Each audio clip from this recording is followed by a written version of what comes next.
दर्शकों नमस्ते, मेरा नाम है नारायण लाल रावल और आप देख रहे हैं आशा रावल यूट्यूब चैनल।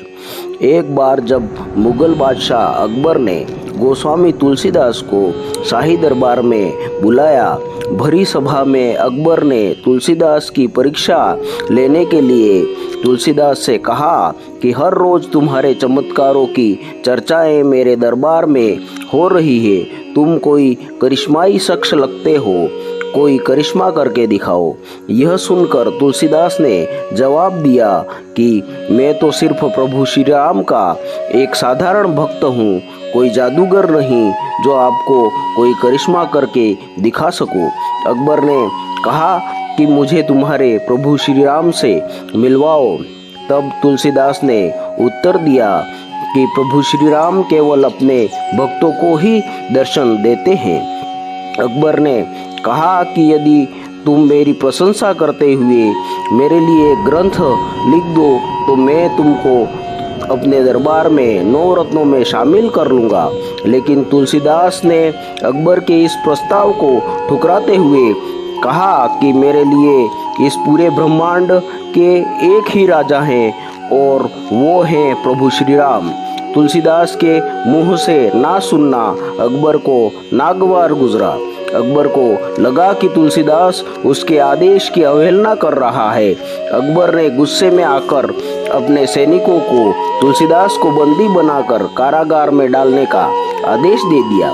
तुलसीदास जी ने तनिक भी प्रतिक्रिया नहीं दी और राम का नाम जपते हुए कारागार में चले गए। तुलसीदास ने कारागार में भी अपनी आस्था को बनाए रखा।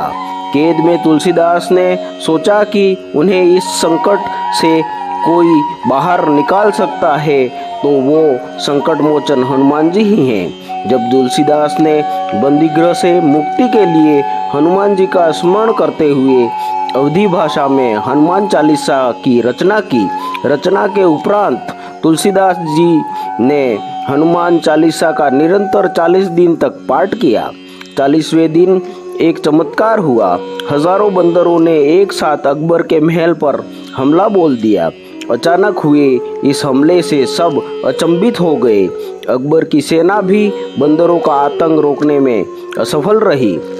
महल में त्राही त्राही मच गई। बंदरों के आक्रमण की बात को अकबर तक पहुंचते देर न लगी। अकबर एक समझदार बादशाह था, इसलिए उसे कारण समझते देर न लगी। जब अकबर को भक्ति की महिमा समझ में आ गई, संकट मोचन हनुमान के चमत्कार का पता चला, तब मंत्रियों की सलाह पर अकबर ने तुलसीदास से क्षमा मांगकर कारागार से मुक्त किया तथा आदर सहित विदा किया। उसी समय बंदर महल को छोड़कर चले गए तथा बंदरों का प्रकोप शांत हुआ। इस अद्भुत घटना के बाद गोस्वामी तुलसीदास जी की महिमा दूर दूर तक फैल गई। तुलसीदास एक महान संत तथा कवि के रूप में जाने जाने लगे। इसी प्रकार की रोचक तथा ज्ञानवर्धक जानकारी के लिए देखते रहिए आपका अपना YouTube चैनल आशा रावल।